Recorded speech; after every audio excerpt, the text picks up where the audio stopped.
What's up, guys? Isaiah from Hot Tag Wrestling, and today I am talking the top 10 best tag teams of 2024. And it is unfortunately very slim pickings for this list. Every tag division in every major wrestling company on earth in 2024 has said, nuts to tag team wrestling. We don't care about it. WWE has had basically no tag division. AEW, the company that once founded itself on having great tag team wrestling, was a laughing stock this year. Nothing really going strong in New Japan, and TNA didn't have a whole lot to shout about either. So we're going to be going through 10 to 1, and something you'll notice is a lot of teams on this list are sort of just placed here because, yeah, I guess they had a lot of good matches this year. Not a whole lot of stories, not a whole lot of memorable feuds, but sure, they had good matches that I liked watching sometimes. And that's about the best we're going to get from a lot of tag teams on this list. We're going to go through them starting with number 10, going to number 1. We're taking things into account like matches, like feuds, like promos, like their connection with the crowd. But like I said, there's not really a whole lot to go on. This might be a pretty quick video. I might not even do any cuts in between. I might just go boom, boom, boom, all 10 down the list because really not a whole lot to talk about. But with that being said, if you like this video, please consider subscribing, leaving a comment, leaving a like, as it really does help a new channel like mine to grow. But let's go ahead and get into it with number 10. So number 10 is Bishamon, a tag team who, while they were champions at certain points this year, haven't really done anything of note. In New Japan, Hiroki Goto and Yoshihashi have been a pretty prominent tag team for the past couple years, but have sort of fallen off on this year. They've been in World Tag League, but didn't really have any incredible matches of note. They were probably the standout tag team in that tournament for consistently producing the best matches. And over the course of the year, when they've been put into the 8-man or 10-man tags, they have been the standout performers, but they haven't been really put on a pedestal this year to display their skills. So as a result, they're number 10. And like I said, I'm just going to power through and I'm just going to go through all 10, hopefully, in one take. Next, we have The System from TNA, Brian Myers and Eddie Edwards, someone who have been positioned as the top of the TNA tag team for large parts of 2024, but just really haven't had consistently great matches. They're a good tag team and they always have good matches, but haven't really shown any greatness.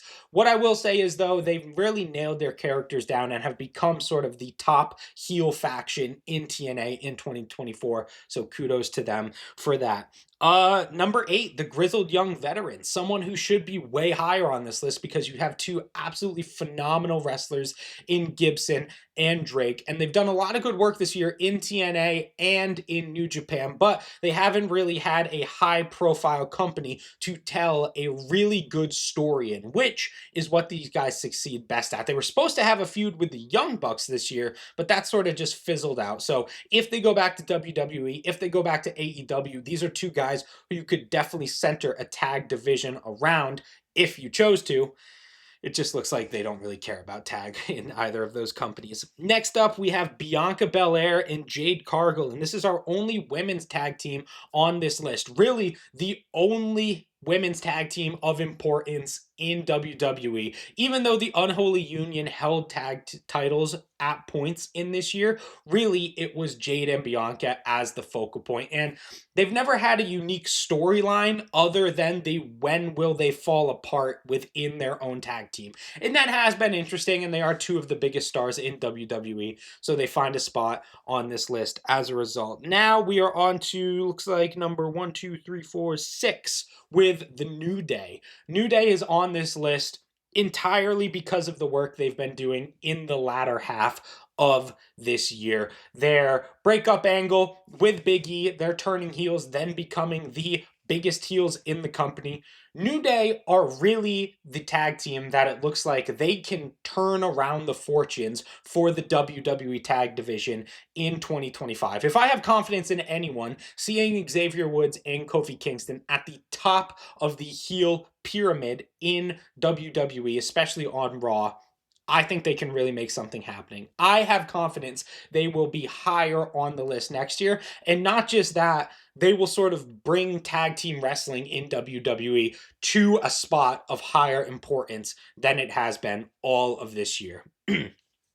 Getting into top five, we have FDR, the best tag team on the planet, who AEW has just done nothing with this year. They've had a couple good matches with the Young Bucks. They've been doing stuff with the Outrunners on Collision. And apart from that, they've been embroiled in this Elite versus AEW, then the Death Riders versus AEW feuds, which have just been two of the worst feuds of the year. So really, they haven't been booked consistently. They haven't been put into the top spots where they can be the tag champs and just go out there and have great matches with everybody. And they also haven't really gone to other companies like New Japan, like Rev Pro, like some of the indies, where in past years they've been able to have really great matches outside of AEW. That just hasn't really existed for them this year. So they unfortunately find themselves at number five, even though they have all the capabilities of being number one. It's just AEW really cannot get behind them.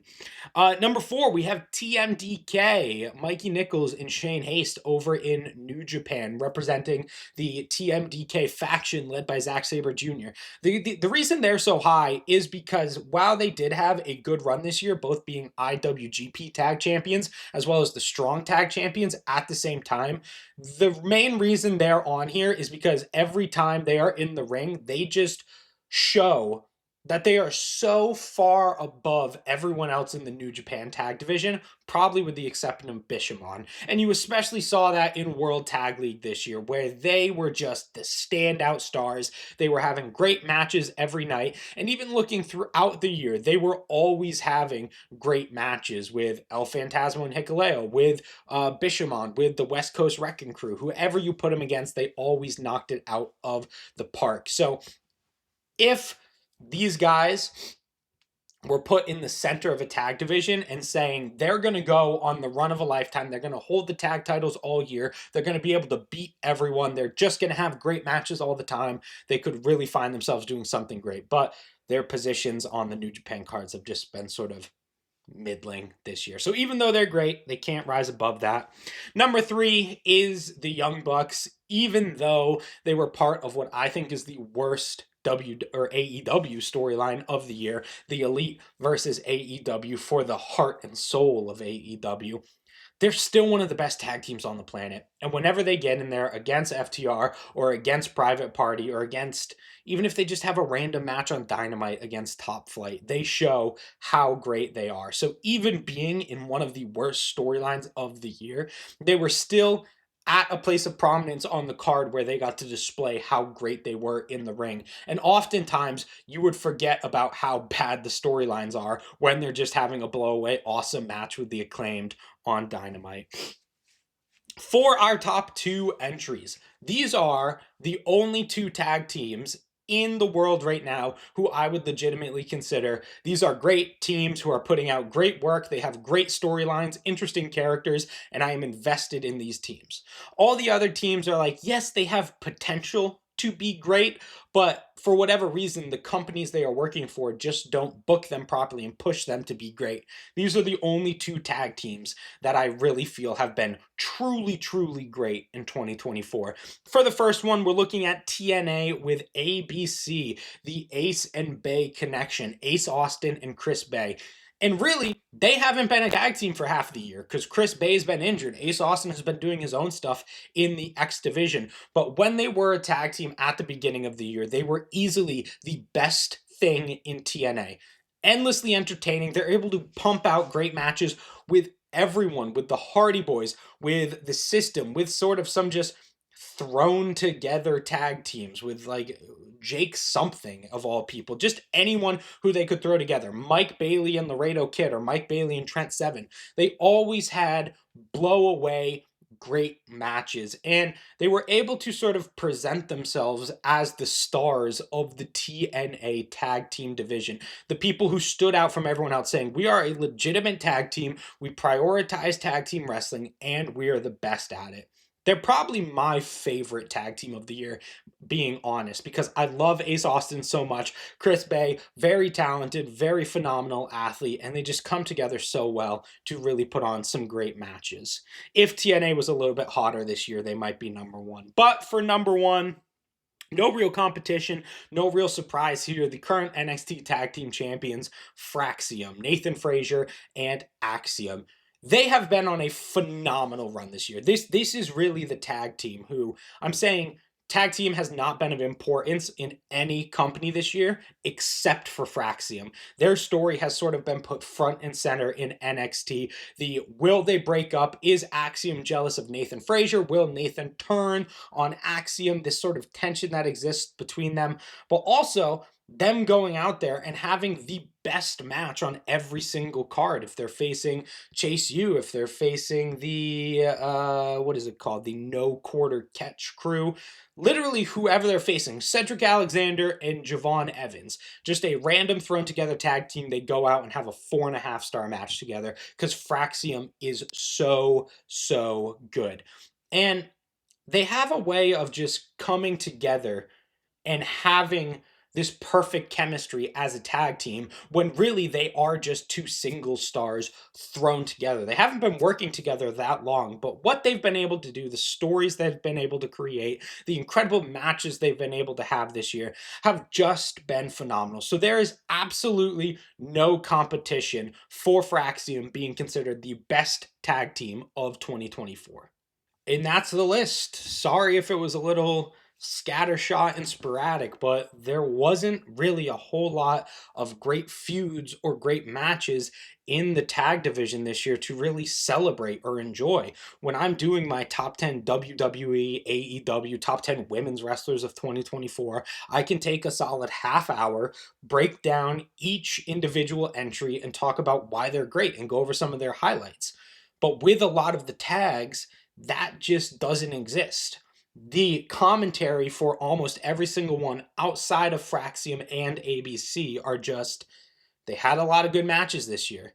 No real feuds, no real storylines, just a lot of good matches. And that's why everyone found themselves on this list. And I really hope that changes in 2025 because I love tag team wrestling. Tag team wrestling is probably my favorite kind of wrestling. I think it just allows for so many unique storytelling devices and so many interesting dynamics within matches to be explored that were just ignored this year from pretty much every company, WWE, AEW, New Japan, and TNA alike. And it's been a real shame to see. And I hope that changes in 2025. Let me know what you guys thought. Have I been too hard on the tag division this year? Were there some standout tag teams that I didn't recognize? Maybe from other companies that I don't necessarily watch, like Stardom, like CMLL, like some of the indies. Were there someone who in 2025 I should keep my eyes on and maybe they'll land on this list next year? Please let me know down in the comments below. While you're down there, consider subscribing, consider leaving a like, as it really does help a new channel like mine to grow. With all that being said, though, I have been Isaiah from Hot Tag Wrestling. Thank you guys very much for watching, and I will see you next time.